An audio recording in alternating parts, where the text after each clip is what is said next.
शंभूराजे देसाई आपल्या सोबत आपण त्याची बातचीत करणार आहोत. राजे, मंत्री हजर राहत नाहीत आणि आज मुख्यमंत्र्यांनी तर तंबी दिली आहे थेट. शिवसेनेचे पण काही मंत्री जे हजर राहत नाहीत अशी पण माहिती मिळते. भाजपचेही काही मंत्री आहेत आणि राष्ट्रवादीचेही मंत्री आहेत. नाही नाही, बघा, तंबी असा विषय नाही. माननीय मुख्यमंत्री महोदयांनी सांगितलेलं आहे की अधिवेशन काळामध्ये सर्व मंत्र्यांनी सभागृहामध्ये आपल्या विभागाचं काम असो नसो सभागृहामध्ये थांबलं पाहिजे. अधिवेशन काळामध्ये अनेक महत्त्वाच्या विषयांवरती चर्चा असतात आणि माननीय मुख्यमंत्र्यांचं, दोन्ही माननीय उपमुख्यमंत्र्यांचा आदेश हा नेहमीच आम्ही सगळे मंत्रीगण पाळत असतो. त्यामुळं बरेचसे मंत्री महोदय हे परिषद सभागृहामध्ये, विधानसभा सभागृहामध्ये उपस्थित आहेत.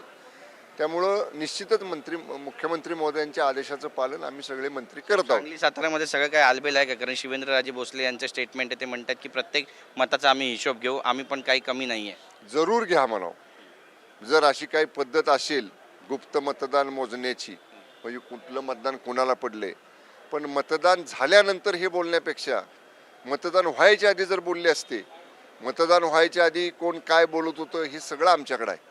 त्यामुळे ठीक आहे, आम्हाला त्याच्यावर काही बोलायचं नाही. आम्ही शिवसेनेपुरतं म्हणाल तर आम्ही आदरणीय एकनाथजी शिंदेसाहेबांच्या आदेशाचं 100% पालन केलेलं आहे. शिंदेसाहेबांनी युती धर्म पाळायचा आम्हाला आदेश दिला होता, त्याप्रमाणे आम्ही मतदान केलेलं आहे.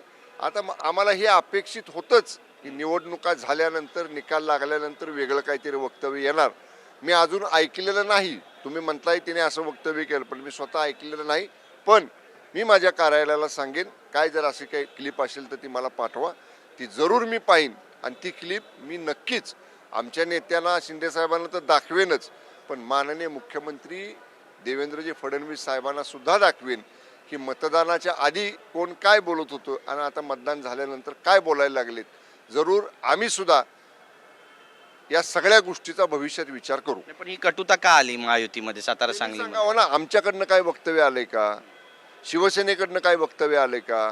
एवढी परिस्थिती आहे, अटीतटीची निर्माण झाली होती शिवसेनेच्या बाबतीत जिल्हा परिषद पदाधिकाऱ्यांची निवडीमध्ये. त्या सगळ्यावरती पडदा टाकून आदरणीय शिंदेसाहेबांच्या आदेशाप्रमाणे आमच्या सगळ्या सदस्यांनी मतदान केलं महायुतीला, भाजपच्या उमेदवाराला. कोणामुळं ही कटुता आली, ह्याला कारणीभूत कोण आहे, त्याने ह्याचा विचार केला पाहिजे. नक्कीच. पण तुमची भूमिका काय असणार? सांगितलं ना आम्ही, ते जसं म्हणले आम्ही एका मताचा हिशोब ठेवू, आम्ही सुद्धा भविष्यात आमची भूमिका ठरवू काय घ्यायची ती. नक्की. धन्यवाद आमची बातचीत केल्याबद्दल. कॅमेरा पर्सन रोशन गायकवाडचा गिरीश गायकवाड, TV9 मराठी, मुंबई.